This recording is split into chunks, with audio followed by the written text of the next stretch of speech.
Eu vou te dar 8 motivos para você se inscrever no canal da Genial Investimentos. Linguagem leve, acessível e descontraída. Conversa com grandes nomes do mercado. Mais de 11 mil vídeos sobre finanças. Mais de 6 horas de programação ao vivo. Análise independente e de graça. Para você que é trader, aqui é o seu lugar. Tire suas dúvidas na hora com os nossos especialistas. Informação de qualidade em tempo real. Estude com tecnologia de ponta para garantir o melhor conteúdo para você. Quer saber mais? Visite o canal da Genial e descubra um novo jeito de investir.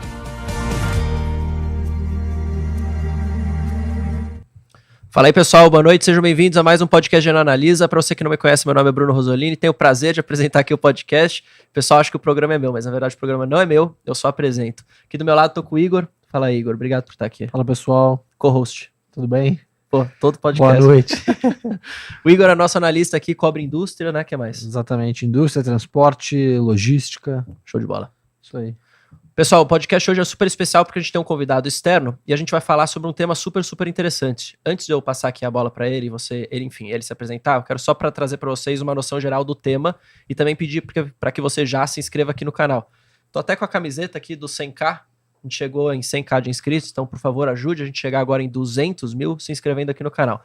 Qual que é o tema hoje, tá? A gente vai falar um pouquinho sobre o cenário macro e aí depois desse cenário macro a gente vai trazer alguns papéis que são interessantes para você investir nesse cenário macro mais desafiador.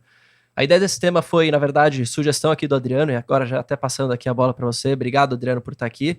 É um tema super legal, achei super bom e uma ideia super interessante, porque muita gente fica com medo de investir nesse cenário mais desafiador, né? Mas, na verdade, você tem muita oportunidade. A gente estava até conversando aqui de forma off, né, antes do podcast. E, pô, super tema maneiro, muito legal. Obrigado por estar aqui, Adriano. Super prazer. Eu queria que você se apresentasse para a galera, contasse um pouquinho sobre você rapidamente. Depois legal. A gente, obviamente, entra no tema aqui. Bom, legal. Boa noite aí, Bruno. Boa noite, Igor. Prazer estar aqui com vocês aí no podcast, trocando uma ideia aí sobre ações.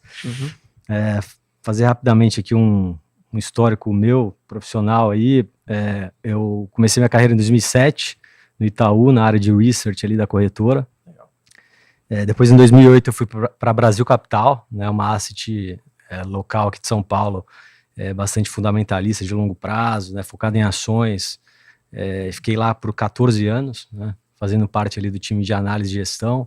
Cobri vários setores, cobri varejo, consumo, non-bank financials, aluguel de carro, shoppings, enfim. E aí no início desse ano eu me juntei a uma turma muito boa aí, muito séria, num projeto novo, que é a Tenax Capital. Então uma asset nova aí no mercado, com a proposta de ser multiproduto, né? Então a gente tem uma área macro e a gente tem uma área de ações, né? Que é o que eu faço parte ali. Na área de ações a gente tem 2 produtos principais, né? Que é um long only, fundamentalista, de longo prazo, né? Que é o meu histórico, né, todo foi nesse tipo de produto. E um fundo que é um long biased, 40, 80 de net long ali, focado em ações Brasil, mas que também pode fazer outros ativos ali. A gente pode falar um pouco dessa diferença da estratégia, né, entre os produtos. Mas eu acho que é isso. Esse show. É o histórico aí. Bom, às vezes eu falo pro pessoal se apresentar, às vezes os caras levam tipo 10, 15 minutos para falar da história. Bom que você falou de forma resumida, mas se quiser falar mais, pô, fica à vontade. O que eu acho que eu ia puxar, assim, pra gente começar o papo? Acho que seria legal, já que a gente vai falar de um cenário macro mais desafiador, puxar um pouco dessa ideia, o que vocês estão olhando lá dentro da casa, qual que é a sua visão para esse cenário, e depois, obviamente, a gente entra um pouco na estratégia dos fundos, fala de alguns papéis específicos. Legal, vamos lá. Acho que vale a gente dar um contexto aí de como a gente está olhando para o cenário macro, né? Que, assim, definitivamente não é um cenário fácil, né? Mas, assim, no Brasil, acho que a regra são cenários desafiadores, né? Acho que cenários fáceis no Brasil acabam sendo a exceção. Então, acho que a gente pode falar um cenário até que global de inflação, né? Inflação no mundo que vem com um aumento de juros também global. Acho que o Brasil tem a vantagem de já estar na frente nesse ciclo de aperto monetário, então talvez esteja mais próximo aí do BC em algum momento começar a ter que cortar juros, né? Tem uma discussão intensa nesse sentido. É um cenário também de crescimento difícil, né? Assim, a gente discute lá fora de recessão, né? E acho que o Brasil, a gente até nesse contexto está num shape melhor que o mundo, né? A gente veio tendo revisões positivas de crescimento. Acho que para o ano que vem tem uma dúvida maior, né, de como é que vai ser esse crescimento e para os próximos anos, né, o crescimento estrutural do Brasil. Tem a história do fiscal também, né, que é sempre um desafio aqui no Brasil. Então a gente até está com um superávit primário, só que ao mesmo tempo o cenário eleitoral, na nossa visão, está atrapalhando um pouco o fiscal. Teve agora essa PEC recente que é um gasto aí fora do teto relevante, né? Então acho que traz um impacto ali para o fiscal. Então acho que esse é um contexto, assim, um cenário que tem uma série de moving parts aí, e assim, no fim das contas, assim, o range de cenários, né, quando a gente olha para frente, ele é um pouco mais amplo do que a gente gostaria, né? Então acho que nesse contexto a gente está buscando aí empresas com perfil mais resiliente, né, que consigam navegar bem em cenários diferentes, né? Se o cenário for um pouco melhor, um pouco pior, acho que tem várias empresas aí na bolsa que eu acho que conseguem historicamente performar bem nesse tipo de cenário. Uma coisa legal de falar é que, assim, quando a gente olha para o cenário local, conversando com as empresas, na temporada de balanço, agora na prévia, né, de resultados, a gente vê que o operacional ainda está super em dia. As empresas, quase todas as empresas que eu tenho cobertura, se não me falha a memória, todas as empresas apresentaram um crescimento operacional. Então, assim, o resultado das empresas vem prejudicado muito por conta disso que a gente está falando aqui, aperto das condições financeiras de maneira geral no mundo, subida de juros no Brasil. Então o resultado financeiro vem batendo bastante, mas isso é muito legal, porque o Brasil parece estar na frente do resto do mundo quando a gente fala de ciclo de juros, né? E muitas empresas hoje precificam talvez um cenário catastrófico daqui, sei lá, 12 ou 24 meses, muito por conta disso, né? Essa PEC kamikaze que você citou, que é o nome como o pessoal tá dando. Mas você acha que mesmo assim tem oportunidade e tem, ou essa temporada de balanços ela pode ser um gatilho importante para o investidor lá de fora vir para cá? Porque quando a gente olha fluxo, a gente olha volume B3, o volume negociado tá baixíssimo, né? Sim. O mercado perdeu bastante liquidez. Eu acho assim, até começando também a falar um pouco do todo, né? Do macro da bolsa, vamos dizer assim. Aí depois a gente começa a entrar em alguns nomes específicos. Mas assim, a despeito desse cenário que eu tracei, a gente tem uma cabeça positiva para a bolsa. Tá? A gente hoje está com uma visão construtiva. Tanto é que nos fundos, o que a gente veio fazendo desde o início, aí os dois fundos de ações, os três fundos da casa, na verdade, começaram ali no final de fevereiro, né? O último dia de fevereiro foi a cota 1, então a gente já tem quase 5 meses de cota. E aí a bolsa realizou ali, chegou a bater 120 mil pontos, hoje está rodando em 100 mil, a gente veio aumentando o risco, né, dos dois produtos. E o que a gente vê, assim, é que, assim, a despeito desse cenário, a gente acha que tem muita coisa no preço, né? Essa que é a verdade. E aí a gente pode fazer aquela análise que, muita gente faz, de falar, vamos olhar aqui o PI da bolsa, né, e comparar com várias janelas históricas, né, o PI do Ibovespa, e olhar média de 10 anos, de 8 anos, de 5 anos, de 3 anos, quantos desvios padrões está para cima ou para baixo. Então, essa é uma análise legal de fazer, mas de certa forma perigosa, né, porque se a gente olha só o Ibovespa, sem fazer nenhum tipo de ajuste, acho que esse Ibovespa ele veio mudando muito a composição ao longo do tempo, né? Então, você tem um efeito mix, né, das empresas, então pode ser um pouco perigoso. E também tem um contexto aqui que as empresas de commodities, principalmente Petro e Vale, mas peso muito relevante, né? Mesmo as outras de commodities, têm um peso relevante, e a gente está, não sei se é pico do ciclo, mas a gente está no momento que as commodities estão muito altas, e nesse tipo de cenário, geralmente os múltiplos preço-lucro eles estão mais baixos, né? A empresa de commodity é um pouco essa dinâmica. A commodity está para cima, o múltiplo está baixo, e o inverso também é verdadeiro. Sim. Então, o que a gente tem feito, a gente gosta dessa análise para ter um pano de fundo ali, mas a gente gosta de excluir commodities, né? Então, a gente exclui Petro e Vale, exclui as outras empresas de commodities, e aí a gente acha que dá uma limpada no índice, fica um pouco mais comparável. A gente, às vezes, também faz análise de tirar bancos, né? E aí você acaba isolando mais os domésticos ex-commodities e bancos, que representam, grosso modo, metade da bolsa. Mas qualquer análise dessa que você faz, a conclusão é meio parecida, né? Ou seja, o múltiplo preço-lucro hoje na ponta, ele é significativamente mais baixo do que qualquer uma dessas médias que você olha, né? E aí, assim, dependendo da análise, tá 2 desvios padrões para baixo, ou mais, um pouco menos, tal. E aí, assim, até num comitê nosso recente, fizeram a pergunta assim, pô, mas você pode ter errado no lucro, né? Porque assim, como é que você tem a correção desse negócio? Tem 2 formas, né? Ou o preço vai convergir para cima, né? Que é, na nossa visão, o que deveria acontecer no tempo, ou a gente está muito errado na projeção de lucro, né? E aí você vai ter uma revisão para baixo e esse múltiplo converge para cima. Mas, e aí o que a gente fez, assim, um exercício interessante? A gente olhou para trás e falou, bom, vamos pegar um cenário difícil de Brasil, não, pô, o cenário mais difícil que a gente teve aí nos últimos anos, e vamos olhar para esse cenário e ver o preço-lucro daquela época para meio que ser a referência de falar, pô, esse é o múltiplo conservador que a gente deveria ter hoje. E a gente olhou ali para 2015, 16, né? Pô, foi um cenário ali que o Brasil teve 2 anos ali de PIB negativo, um cenário que o fiscal estava menos 2 de déficit primário. Então, assim, era um cenário que na nossa visão é pelo menos equivalente ao atual, assim, difícil. Naquela época as empresas muito mais alavancadas do que hoje, né? Então hoje a gente olha, pô, as empresas com balanços bastante saudáveis, e também, assim, vamos lembrar, né, daquela época para cá a gente teve, pô, reforma da Previdência, a gente teve PEC do teto, importante. a gente teve trabalhista, a gente teve independência do Banco Central, a gente teve TLP, Marco regulatório para caramba. a gente, pô, privatização da Eletrobras. Então, assim, acho que o país ele avançou nessa agenda reformista, né? E aí, só para concluir, assim, pô, quando a gente olha esse múltiplo preço-lucro daquela época, ele era em torno de, depende do corte que você faz, né, tal, mas em torno de 15% a 20% acima do múltiplo preço-lucro hoje, né? Então, assim, uma forma simplificada de pensar o tema é falar o seguinte, bom, se aquela for a referência do justo hoje, que é uma referência conservadora na nossa visão, a gente acha que a gente pode estar errado no lucro de 15% a 20%, e mesmo assim a gente não perde dinheiro, né? Obviamente a gente está falando aqui de fundamento, né?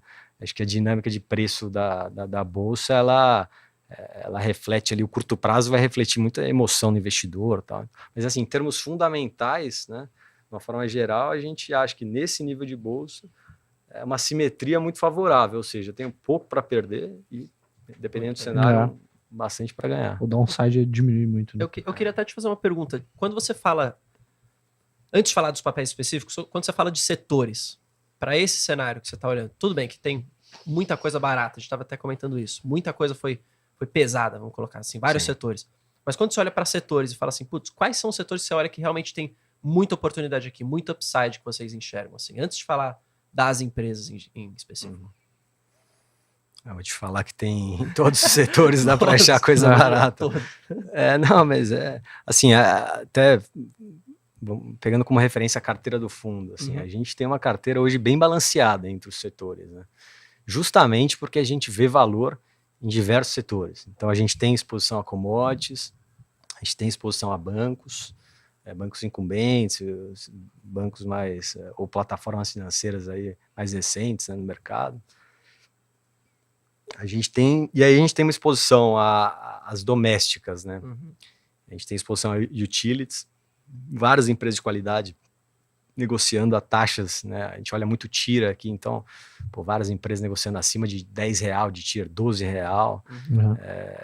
A gente gosta do setor de saúde ali, tem uma empresa específica até, que é a Hypera Pharma, tem outras empresas de saúde que sofreram, que a gente tem estudado, varejistas, empresas de consumo, assim, acho que todos os setores hoje a gente tem oportunidade. O Elo Capitão, ele falou assim, que as expectativas para 2023 são de juros altos. Falou, com juros de 14, tem vida no varejo?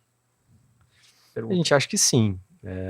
A gente acha assim, vamos lá, juros altos, de fato, né? Acho que a expectativa de Selic média é por aí, 13 talvez, um pouco mais baixo, mas a gente acha assim, nesse tipo de cenário, é quando você separa ali o joio do trigo, né? Então, assim, você vai ter empresas que vão nadar de braçada, né? E vão ter empresas que vão sofrer muito, né? Então, acho que aí que entra o stock picking, né? Aí que entra a análise fundamentalista micro, bottom-up, que a gente faz bastante lá na Tenax. Que assim, via de regra, na Bolsa você tem as empresas mais capitalizadas, bem organizadas, com diferenciais competitivos, falando da economia como um todo. E aí dentro da Bolsa você vai ter as empresas que se destacam ali, né, nos seus setores. Então dentro de varejo tem algumas teses que a gente acha que vão super bem nesse cenário, né? Algumas teses um pouco mais high-end ali, né, que atingem um público de mais alta renda, que tende a ser um negócio mais resiliente. Então, Grupo Soma, Arezzo, Track and Field, que é até uma empresa um pouco mais ilíquida, mas uma tese bem interessante.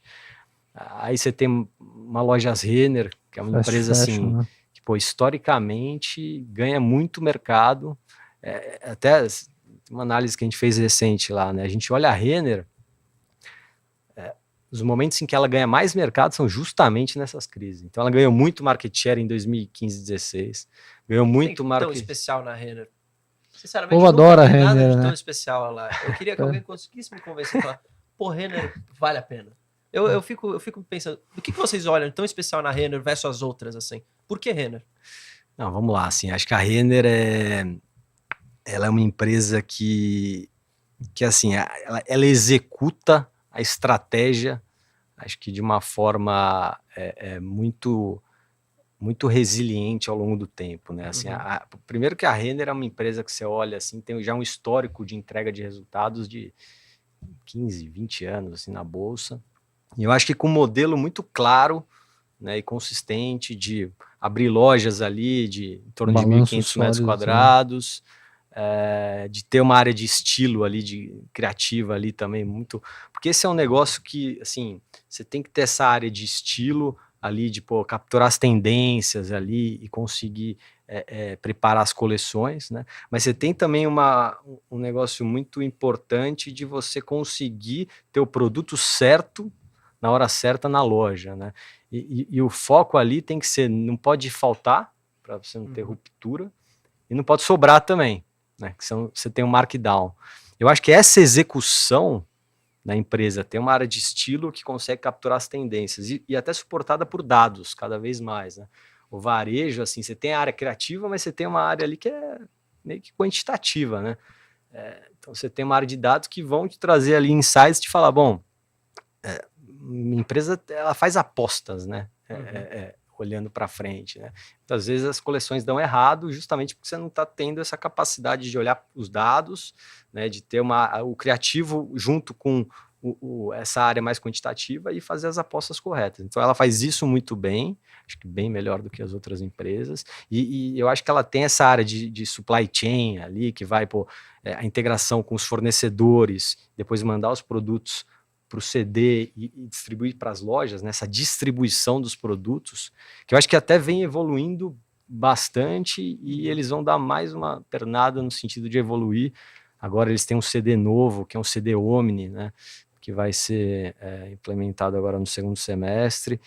Quando você vê essa expectativa de resultado para a Renner, esses resultados que vão sair, como que vocês avaliam isso? Porque, de novo, você ainda tem um cenário que você tem uma inflação muito mais alta, então você tem um poder de compra para o público muito menor, né? Como que vocês avaliam esse próximo resultado de Renner? Vem bom, vem ruim? Já volta a virar chave, vamos colocar dessa forma? No próximo trimestre? Os próximos resultados, se eu olhar para os próximos tris. A gente tem uma componente que é legal também, que é a queda do preço do algodão, né? Que isso começa a acontecer e pode ajudar. Alivia. A gente acha que vem bem, assim, o resultado. Você já tem posição? No fundo. A gente tem. Assim, o resultado tem surpreendido, acho que positivamente, assim, né? Para a Renner, a gente está olhando muito, assim, dentro do varejo ali, o crescimento contra 2019, né? Que tem acelerado, né? Então, no primeiro trimestre foi ali em torno de 35 e agora eles estão sinalizando uma aceleração. E a nossa expectativa é disso continuar, assim, né? E quando a gente compara, de novo, né, com o mercado e com os outros players, na nossa visão, claramente ela está ganhando mercado, porque assim, o mercado como um todo não está crescendo 35, 40, 50% versus 2019. Mas tudo bem que você tem aqui uma inflação acumulada, né, mas mesmo assim, você tira a inflação aqui, você tem um crescimento real ainda importante. Então, assim, a Renner está ganhando mercado e acho que mais importante do que só crescer, né? E até um negócio que a Renner faz super bem, que numericamente você percebe, assim. A Renner, ela cresce com margem bruta muito saudável, né? Então, assim, se a gente olhar o resultado do primeiro trimestre, a expectativa agora para o segundo trimestre é de uma margem bruta que fica em linha, um pouco abaixo de 2019, sendo que tem várias outras empresas que ainda estão com dificuldades, com margem bruta mais baixa, né? Então, acho que o ponto de atenção da Renner é a parte da financeira, né? A Realize, que ali eu acho que está sofrendo um pouco, mas enfim, a gente entende que até que tem um conjuntural ali atrapalhando. Eu acho que em termos de saúde financeira, a Renner também é mais tranquila do que a média do setor, né? Assim, quando a gente compara com, sei lá, Marisa da vida, Sim. tem um balanço mais sólido também, acho que por isso que acaba sendo a preferida das pessoas. Eles né? fizeram um aumento de capital ali faz cerca de 1 ano e pouquinho e foi muito feliz, né? Porque a ação estava, acho que R$40, se eu não estou enganado. E acabou que, assim, até a visão era talvez de fazer alguma aquisição, acabaram não fazendo.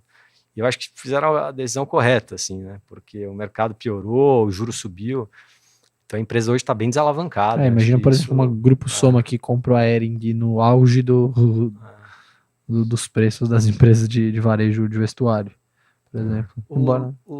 O Luiz Antônio ele perguntou, por que lojas Renner e não Guararapes? Acho que tem alguns motivos, assim. Primeiro que, assim, tem uma questão de liquidez, né? E assim, quando a gente está falando de fundo, assim, não tem certo e errado, né, em termos de estratégia, mas a gente prioriza a liquidez. A gente acha até que é uma questão de gestão de risco, né? A liquidez ela deveria ter prêmio, né? E depois eu acho que tem uma questão da execução histórica mesmo, né? Você olha o histórico de execução de crescimento, de receita, EBITDA, lucro, né, de geração de valor da Renner, ela é substancialmente melhor do que da Guararapes, né? E eu não estou falando que a Guararapes não é uma boa empresa, né? Mas a gente, assim, bolsa é uma questão relativa, né? A gente tem ali no fundo de ações 100% de caixa, a gente não alavanca e tal, então tem que ter preferências relativas, não dá para ter tudo. Guararapes é Riachuelo, né? Riachuelo. Eu costumo fazer essa pergunta para minha namorada. Assim, quando você vai comprar, você prefere comprar a loja na Renner ou na Guararapes? Costuma ser na Renner. Hoje em dia é mais Shein, né? Mais o mercado chinês. Isso aí é análise Jason Vieira. Essa análise é muito boa. A sua namorada pode ser um pilar da análise do fundo. Pois Você compra onde? Renner, então é isso que a gente vai... Não, mas é verdade. E é justamente nisso que ele fala. Eu faço isso também. Naquela questão que ele tocou da questão das coleções, de acertar muito mais, né? Na verdade, que nem acertar, errar muito menos, né? Que é o que faz uma outra forma de olhar. Errar muito menos. A gente estava falando de Localiza também, eu fiquei curioso. Na verdade, eu queria voltar num passo atrás. Então, você falou que vocês têm banco, vocês têm utility, vocês têm essa parte de varejo, vocês têm as locadoras. Algum outro setor que vocês também vê bastante relevância e fala assim, putz, isso aqui a gente tem e a gente gosta bastante, ou a gente pode entrar em Localiza? Porque eu acho que acabei te cortando quando eu falei de Renner. Não, a gente pode falar de Localiza, acho que tem algumas outras empresas, assim, até contextualizando com esse cenário, assim, tem algumas ações na Bolsa hoje que a gente vê uma resiliência grande de resultados em diferentes cenários e que tem preços aí bastante atrativos, né? A gente pode entrar em algumas delas. Acho que tem uma tese que a gente gosta bastante, que é a Intelbras, né? Que a gente vem aprofundando, que é uma empresa até recente assim, no mercado, o IPO foi ano passado, né? E é uma empresa assim, que é super interessante, né? É uma empresa que atua em 3 segmentos ali, segmento de segurança, né? Tá até olhando as câmeras aqui, são Intelbras. As digitais das portas, Intelbras. O sistema todo é Intelbras aqui. Isso é uma parte relevante do negócio, que é segurança e controle de acesso, né? Então, segurança, a gente está falando de câmeras, alarmes, e aí a parte de controle de acesso é controle de acesso digital, facial e tal. Tem a parte de fechadura eletrônica, que é um negócio da minha casa é Intelbras. que é um negócio que é super pouco penetrado no Brasil. Acho que 2% dos lares tem fechadura eletrônica. Lá fora tem países que já é mais de 50%. Né? Então ela tem esse segmento, ela é muito dominante aqui, ela tem em torno de 40% de market share. Né? Ela tem um segmento de comunicação e redes, que até a origem da empresa veio daqui. A Intelbras é uma empresa de quase 50 anos já, então uma família ali, família Freitas.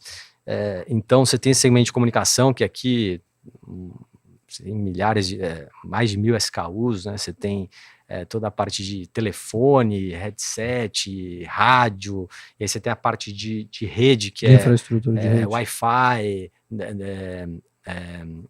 espalhador de sinal, cabos, roteador, etc. E aí você tem a parte de energia, né? Que aqui é baterias, no breaks e tal, e o solar, que eu acho que é uma... O pessoal fala que é a nova VEG. Pois é. Então, mas posso fazer uma pergunta? Claro. Tô fazendo pergunta chata aqui, eu sei. Mas você não acha que esse é um segmento que tem bastante concorrência e está crescendo essa concorrência cada vez mais? Você, por exemplo, o VEGS tem os painéis solares. Você é positivo também entrando nessa parte, não entrando, né? Porque é uma empresa antiga já, mas a parte de informática, acho que também com o painel solar agora. Então, como que você olha isso? Você vê Intelbras com mais vantagem competitiva frente a essas outras empresas? Ou é aquilo que você falou, não tem como a gente ter tudo, as outras também são boas? Como que vocês enxergam essas partes, principalmente de vantagem competitiva? Sim, Porque é muito concorrente, né? Não, tem bastante concorrente. Assim, a gente acha que a Intelbras tem uma grande vantagem competitiva, que é o canal de distribuição ali. Né? Que é um canal ali que ele tem cerca de 170 distribuidores e uma rede de revendedores, né? E é um canal que ele é quase exclusivo da Intelbras. A Intelbras, ela nem pode, né, acho que exigir exclusividade, mas é uma relação tão simbiótica que existe entre a empresa e esse canal, né? E você tem ali alguns incentivos que são dados, programa de fidelidade, que eles chamam de Mais Verde, né? Então, se o cara é do Mais Verde, aí sim ele é exclusivo de uma vertical, mas ele tem vantagens de preço, de capital de giro, treinamento, etc. Então esse canal, ele é um diferencial muito relevante, né? Que eu acho que as outras empresas aí que você citou, muitas delas dependem do varejo, né? E aí no varejo você está na mão de grandes varejistas, é uma relação comercial diferente. Quando você tem o seu próprio canal, que aqui 80% das vendas da Intelbras vem desse canal, né, e 80% das vendas do canal vem da Intelbras, então por isso que essa relação simbiótica.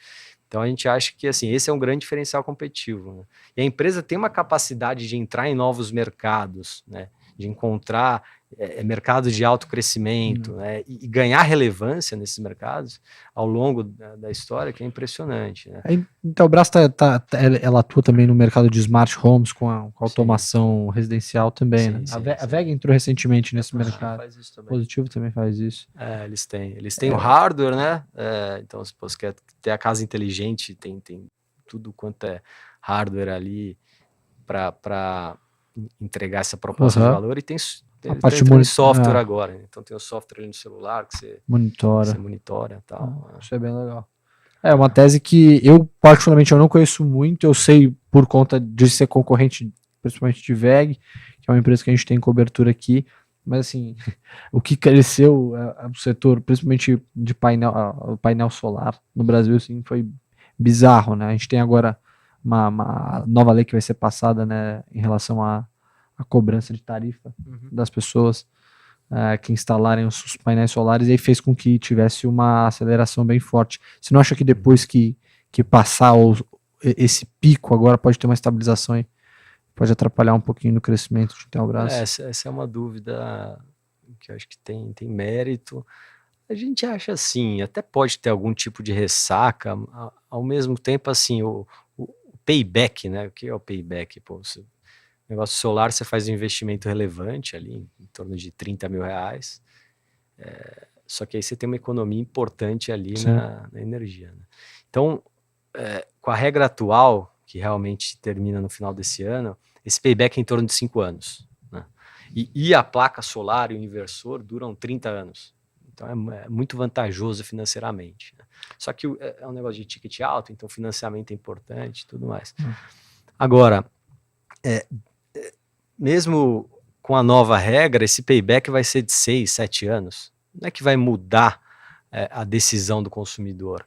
Então você até pode ter um trimestre ou outro que o mercado dê uma acomodada, mas a gente acha assim que o potencial de crescimento está lá, entendeu? Assim, é um mercado que vai multiplicar por algumas vezes ao longo dos próximos Sim, anos. é muito mais secular do que momentâneo. Assim.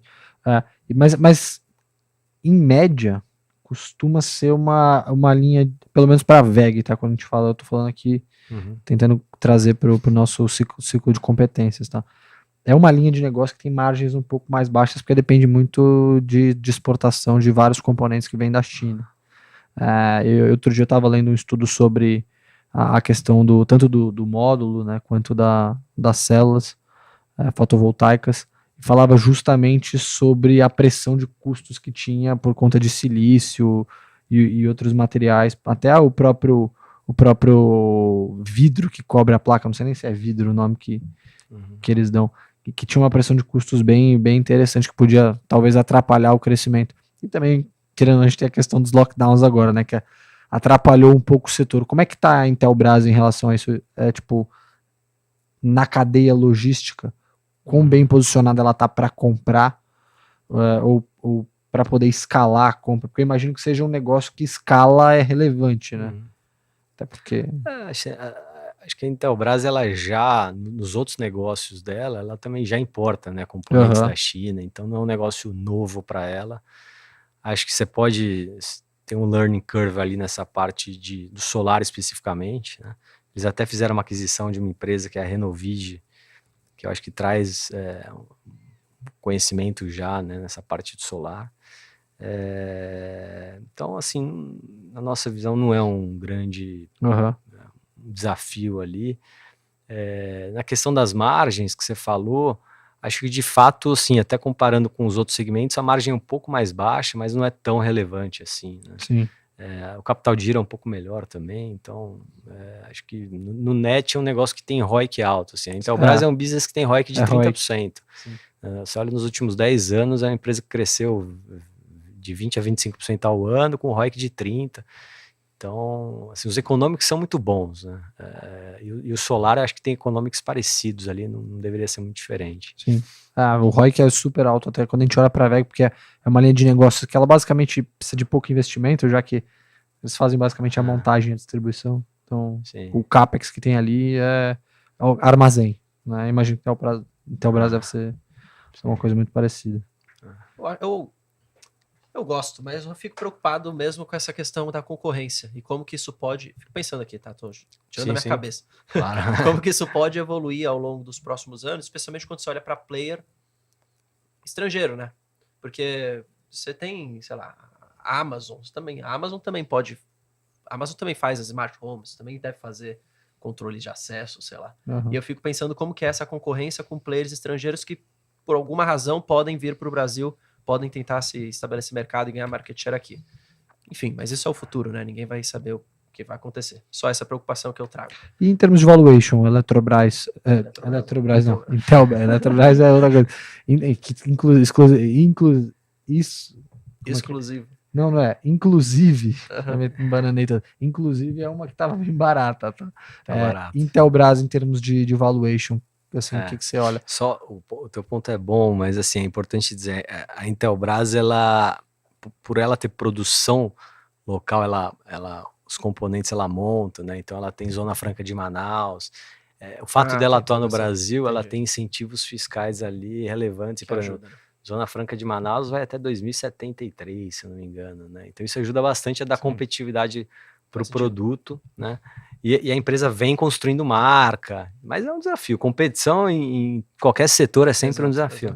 Não, faz sentido. Sobre valuation, a Intelbras, nas nossas contas, negocia 12, 13 vezes lucro para o ano que vem. É bem baixo.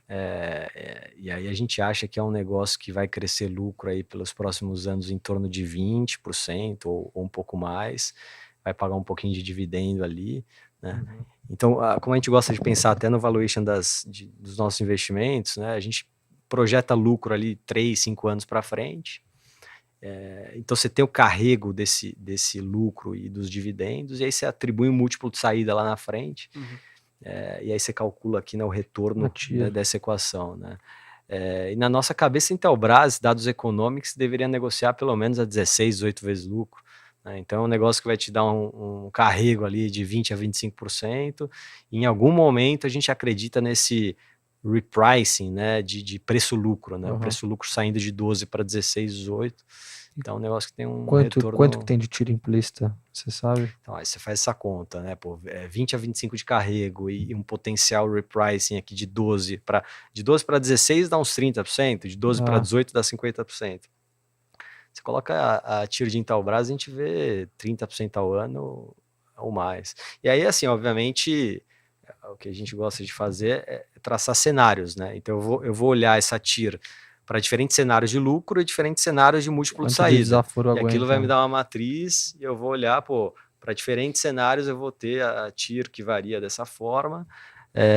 E aqui que a gente olha a assimetria, né? Assim, eu posso estar, no caso da Intelbras, errado no lucro, talvez 15%, 20%, que mesmo assim a gente vê uma TIR ok, assim, uma boa TIR, né?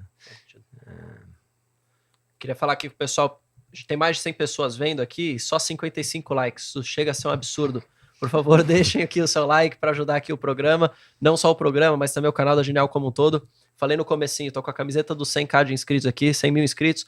Ajude a gente a chegar a 200 mil agora, que é a próxima meta. Então se inscreva, deixa o like, isso ajuda pra caramba. O Deilson não tá aqui pra passar com a plaquinha do like, mas eu tô falando por ele. Então, por favor, deixa o like. Eu não sei se o Guima, você tem aquele negocinho do like na tela? Já colocou? Pô, eu nem vi. Então, beleza, siga aí o que o Guimas colocou e deixa o like.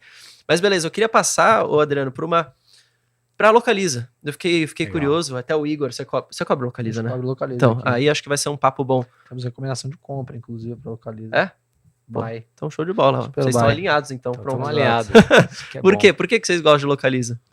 Bom, vamos lá, assim, a Localiza é uma empresa daquelas que a gente fala, empresa premium da Bolsa, né? Empresa que já está listada há muito tempo, né? E Localiza é Unidas? Juntaram agora. Acabaram de fazer uma fusão ali, né? E assim, a Localiza tem algumas coisas, né? Primeiro, assim, é uma empresa que tem um histórico de geração de valor, né? E isso é muito forte na cultura da empresa, né? Porque assim, o business de aluguel de carro é um business de muito capital intensivo, né? Então, é um business que você está comprando carro, empilhando frota, né? E você tem que rentabilizar esse capital todo, né? Então, assim, é uma equação financeira. Você tem que comprar bem, né?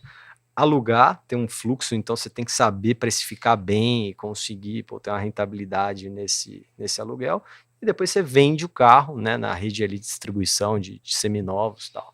Então esse ciclo tem que ser muito bem feito. E é muito fácil de você não executar bem algumas dessas partes do negócio e você fazer com que o teu retorno, né, esse é um negócio de spread. Então você tem que ter ali o ROIC acima do custo de capital da empresa.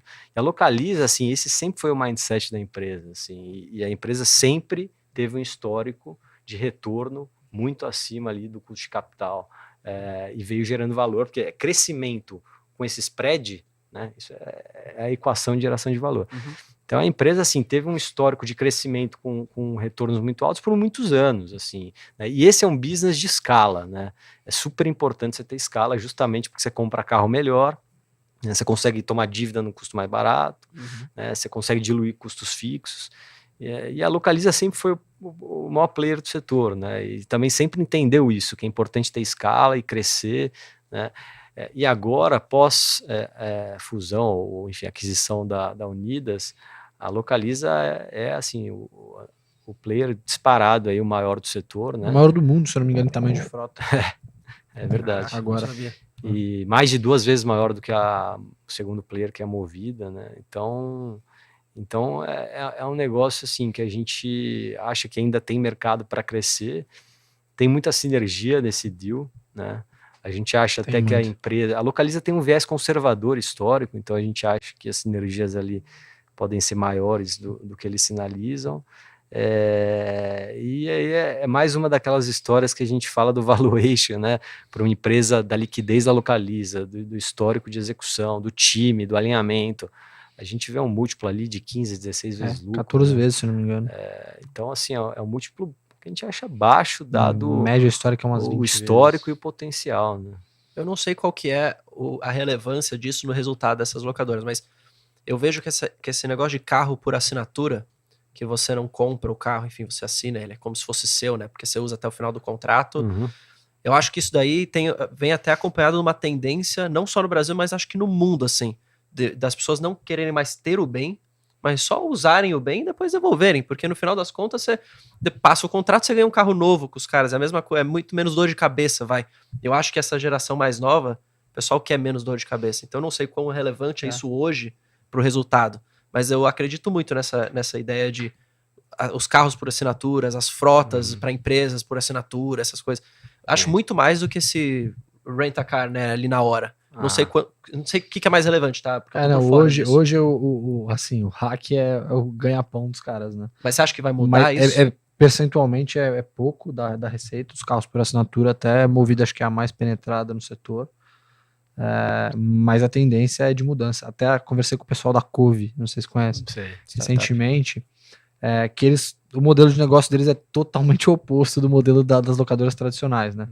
O cara vai com o carro alugado até o fim da vida útil, então o negócio dele é rentabilizar, yield.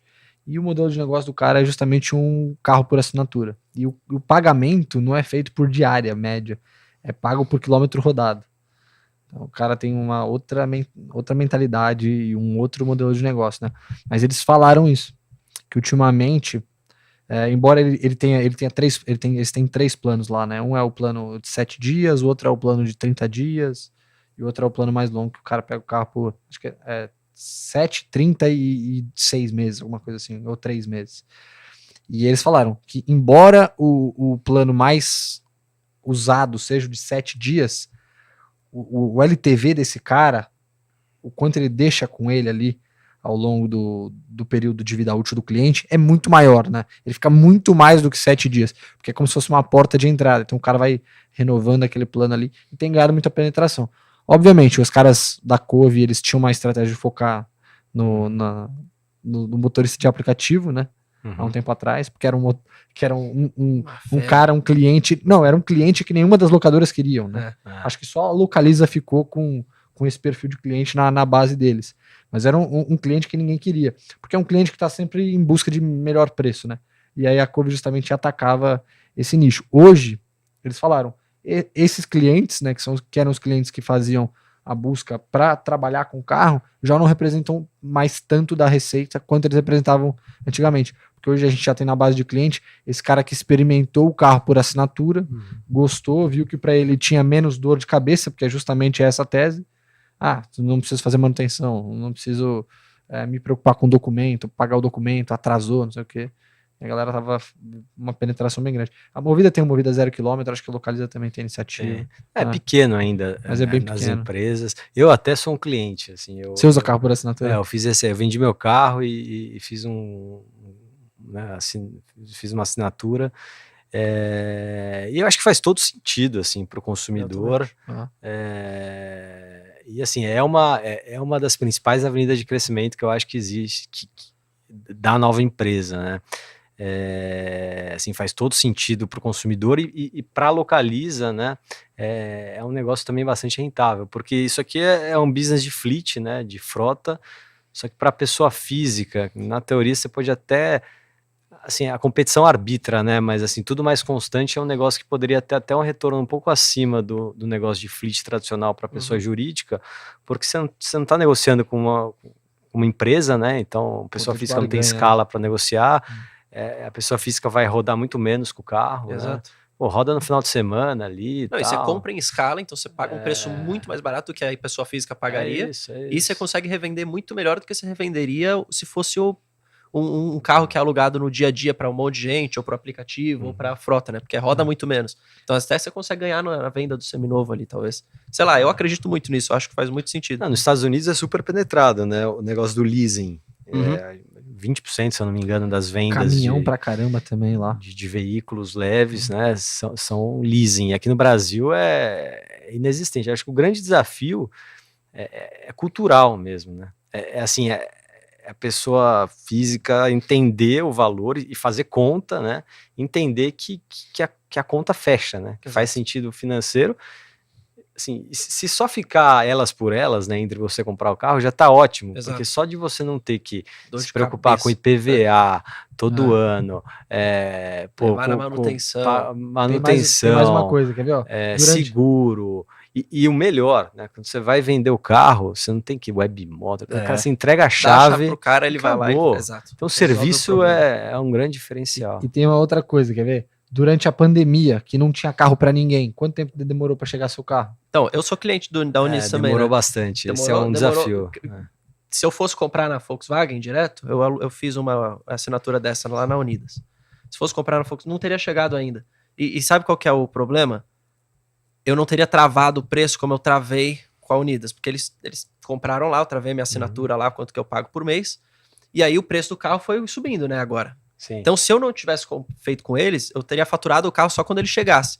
Teria um preço muito mais alto do que estaria lá atrás. Com certeza. E outra, no nível de juros, onde eu precisaria financiar Também. num juro super alto. Também. E aí tem também toda aquela questão do custo de oportunidade. Pô, eu vou dar uma entrada aqui mais no financiamento, eu deixo essa entrada rendendo a CDI, que tá, uns 13% ao ano, livre de risco, a em vez Jotinha. de me descapitalizar. Então tem toda essa conta que o pessoal precisa fazer, que eu fiz e falei, porra, no fim das contas, o carro é meu, eu faço o que eu quero com ele. Fui lá, coloquei em Sufilme, troquei todas as coisas, pode estar no contrato, você pode fazer isso. Sim. E no final eu chego aqui, ó, toma, tá aqui, valeu. E aí troca o carro, pega o outro. Como eu faria se fosse um carro meu mesmo.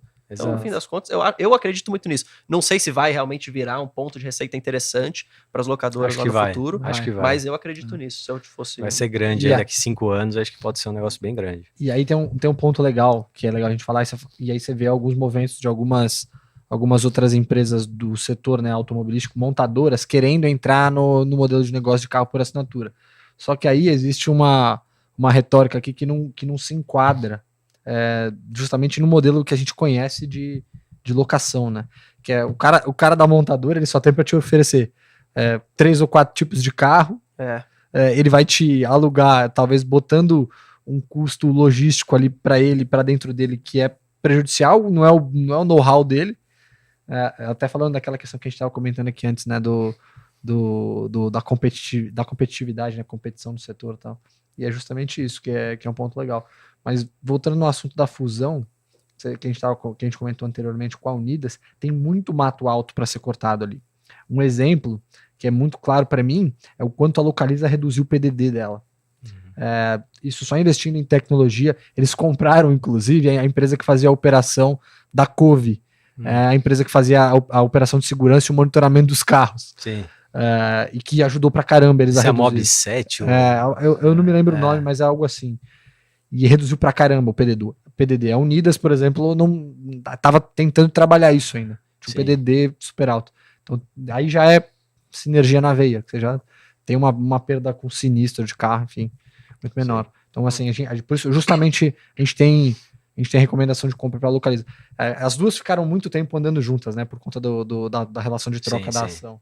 A gente até tinha um neutro antes da fusão em Unidas e um buy em Localiza. Eu acho ótimo. Aí a gente acabou mantendo. Mas eu gosto muito de Localiza, assim, é uma empresa que hoje ela tem algumas questões ali, tá? Que a gente até pode falar. Diferente, são duas caras da mesma moeda para mim, Movida e Localiza, né? Uma adotou uma estratégia que é totalmente oposta da outra, mas são dois cases que, assim, a gente só vai saber quem estava certo quando as coisas voltarem ao normal, né? Sim. Eu falo de preço de carro, taxa de juros, enfim. Sim. Só boa? Não, show. Está quase chegando ao final do nosso tempo. Eu queria que, para esse finalzinho, a gente tem 10 minutos. Para o pessoal que fica na dúvida, eu queria só que você explicasse um pouco de como que são os fundos da casa, assim. Onde é que as pessoas conseguem, qual que é a estratégia para cada um, para o pessoal entender qual que vale mais a pena. E se puder comentar se tem aporte mínimo, se tem capital mínimo para colocar, se é para investidor qualificado ou não. Se quiser pedir uma colinha, pode pedir. Mas acho que é legal para o pessoal que está assistindo, porque acho que às vezes o pessoal assiste podcast e fala, pô, que legal, gostei do pensamento desse cara, gostei do pensamento dessa gestora. Mas como é que eu faço para tá lá, né? E aí o pessoal às vezes não conhece. Então eu sempre gosto de deixar esse espaço no final para você explicar mais essa parte braçal. Assim, os fundos estão todos na Genial. E como eu falei, acho que no início, né, a Tenax é uma casa multiproduto, em que a gente tem uma área macro, então a gente tem um fundo multimercado. Né? E aí um fundo multimercado basicamente opera moeda, juros, índices de bolsa, tanto locais quanto lá fora, né? A gente tem uma equipe ali de 4 pessoas na gestão e mais 3 economistas ali, então uma equipe robusta ali tocando esse fundo. E aí a gente tem a área de ações, em que a gente tem 2 produtos, né? Que é você que toca. O Silvério, eu e o Melo, nós fazemos parte da gestão e a gente tem uma equipe ali também de análise. Somos em 8 no total na área de ações.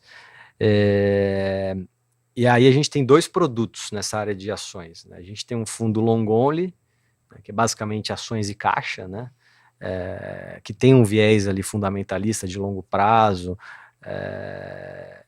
e a gente tem um fundo que é um total return, que a gente chama, né? Um fundo de retorno absoluto, tá? Onde o fator primário de risco é ações Brasil, né? Que tem ali um net long, né? Exposição líquida entre 40 e 80, né? É um fundo que usa bastante derivativos ali, tanto para proteger ali em cenários de estresse, quando as coisas dão errado, né? E também derivativos ali para incrementarem retornos, né? Então, meu sócio Rodrigo Melo, ele é especialista nessa parte de derivativos, né? Ele trabalha com isso muito bem.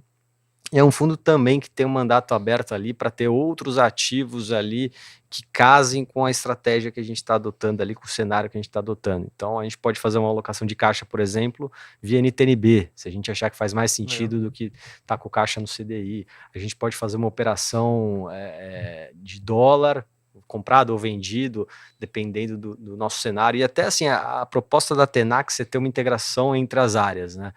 Macro e micro, né? Acho que esse é o diferencial que a gente tem ali, de ter uma integração muito próxima das áreas. A gente realmente acredita que tem uma sinergia grande, né? Tanto no multimercado, você ter essa visão micro, quanto, né, o inverso. E sobre aporte mínimo, R$1.000. Legal. Os fundos são D30, os 3 fundos. Acho que é isso. Qual que é o nome dos fundos? É Tenax? Tenax, Tenax Macro, Tenax Ações e o Tenax Total Return. Boa. E aí, pessoal, tem aqui na plataforma da Genial, caso você queira pesquisar, entre aí, se você não tiver sua conta, abra, está aqui o QR Code na tela, é só você apontar e abrir. E aí você pode ir lá na parte de fundos, pesquisar por esse nome que o Adriano acabou de falar. Se você colocar Tenax, lá vai filtrar para os 3. Certamente. TNAX, exatamente. Isso aí. Pô, show de bola. Alguma mensagem final que você queira passar para a galera? Alguma visão para tranquilizar o mercado e os investidores? O que você faria se você falasse assim, pô, deixa eu tranquilizar meu filho aqui que tá chorando, que perdeu quase tudo? Essa mensagem pode olhar para ele e dar essa mensagem para ele. Mesmo. Nada, eu não perdi nada. Só na minha carteira de criptomoedas, que tá menos 90. Mas aí é do momento, né? Mas eu acho que foi o que você falou. Momentos difíceis abrem oportunidades. E eu acho que é um pouco ter calma e ter visão, né, também, no fim das contas. É isso, assim, acho que é contraintuitivo, né, mas o investidor, ele geralmente quer comprar ações talvez no pior momento, né, que é quando todo mundo quer, quando tá na moda, né, quando as ações já subiram e estão caríssimas, porque é confortável, né, você tá com a manada, assim, é uma questão psicológica mesmo, né, e você buscar ações ou qualquer ativo quando ninguém quer, né, é um pouco o que a gente chama de contrarian, é difícil, dói, é um negócio que mexe com a cabeça, né, é do ser humano isso. Acho que o que eu tenho para dizer é assim, justamente nesses momentos, é o que você falou, que as oportunidades aparecem e é super importante ter uma visão de longo prazo, porque não adianta para ações você ter uma visão de uma semana, um mês, ou até um ano. Honestamente, eu acho um período curto para você como horizonte de investimento. Eu acho que o mínimo que você tem que estar mirando é 3 anos, 3 a 5 anos, né? Porque é aí que a gente fala, pô, o fundamento vai migrando, né? E o valor, o preço vai encontrar o valor em algum momento do tempo. A gente não sabe quando, assim, a gente não tem bola de cristal, Eu acho que o tempo, no tempo as coisas acontecem. Posso fazer uma última Fácil. pergunta aqui antes da gente ir embora? Pensei que você ia falar sua frase para tranquilizar o pessoal. Não, tem uma frase que eu gosto bastante, que eu gosto de falar, né? Que você não deve comprar guarda-chuva quando começa a chover. Pois né? Só para deixar aqui claro. É bem famosa. Mas uma coisa que eu queria te perguntar, que eu até fiz essa pergunta em off, assim, olhando na visão setorial, e é uma questão que eu e o Mota, a gente sempre debate isso, para onde você acha que quando o fluxo voltar, para onde você acha que ele vai? Para quais setores você acha que ele vai? Se você tivesse que fazer uma aposta. Ele guardou essa pro final, né? Quem chamou esse cara? Brincadeira. Pergunta facinha, né? Essa é boa. Só depois de tranquilizar o pessoal, você me vem com essa, pô, tá de sacanagem. Porque é uma visão mais geral, assim, não, mas é uma boa com pergunta. chave de ouro. Eu acho que vai depender muito, assim, a pergunta é difícil. Eu acho que assim, como eu falei, assim, todos os setores a gente vê oportunidades, né? Assim, o que a gente acredita é que assim, a gente está num cenário que a liquidez tem prêmio, né? Sempre tem, na verdade, mas eu acho que no cenário atual tem mais do que o histórico. Então, acho que as empresas líquidas tendem a se beneficiar desse primeiro momento. Né? Quando o estrangeiro voltar a olhar Brasil, ou quando você deixar de ter resgate nos fundos de ações, que a indústria está sofrendo pra caramba aí ao longo desse ano com resgate líquido. Então, acho que quando essa dinâmica de resgates cessar, e quando o investidor estrangeiro olhar para cá, a gente acha que as empresas líquidas tendem a ser as que se beneficiam nesse primeiro momento, né? E aí depois você tem as mais ilíquidas e tal. Em termos setoriais é super difícil, acho que, de ter essa visão, né? Eu não tenho muita opinião disso. Um setor que eu gosto bastante, até indo na direção contrária que as pessoas falam, né? O setor de óleo, para mim, é um setor que anda bastante assim descontado. O pessoal fala, a gente está em patamares de topo de ciclo e tudo mais, até por isso os múltiplos bem amassados, mas eu acho que tem muita coisa boa para vir por aí, até porque, assim, se acompanhar o nível de capex dos últimos anos, tanto em expansão quanto perfuração. Você não é nada ESG, né? Brincadeira. Por incrível que pareça, né? Tem algumas empresas em minha cobertura aí que falam o contrário, né? Não, isso mas faz que sentido. Corroboram com a tese de eletrificação, mas eu acho que a gente está muito longe ainda de reduzir consumo global de petróleo, e os níveis de preço aos poucos vão mostrar isso. Você viu o Biden agora pedindo para aumentar as produções, pô. Então, na verdade, a demanda... Não é do dia para noite que acontece. Exato. Né? Na verdade, você precisa ofertar mais, né? O que o pessoal tá pedindo. Enfim, isso é um papo para outra Exatamente. Área. Mas para fechar com chave de ouro, uma boa discussão. Show de bola. Aí. Show de bola. Adriano, obrigado por estar aqui, foi super legal. Eu acho que fica o convite para você vir mais vezes. Legal. A gente, inclusive, estava falando ali em off, para trazer acho que é uma menina que trabalha com vocês de macro, para falar sobre macro também aqui. A Débora, nossa economista. Né? Pô, seria super legal, fica o convite super aberto, acho que foi muito legal. O pessoal curtiu. Show. E, enfim, obrigado. A gente se vê na próxima. Com certeza, pelo menos, não vamos deixar passar muito tempo. Vamos trazer mais vezes. Eu que agradeço. Legal. Show de bola. Obrigado aí.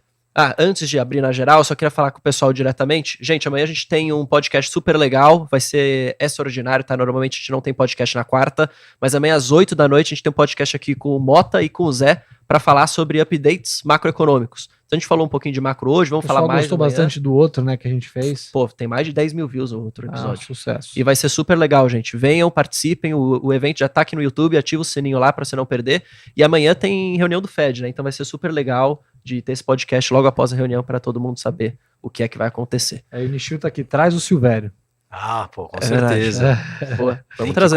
Vamos convidar. Vamos marcar, a gente marca já. Show. Tamo junto. Valeu, pessoal. Obrigado. Até o próximo episódio. Fui.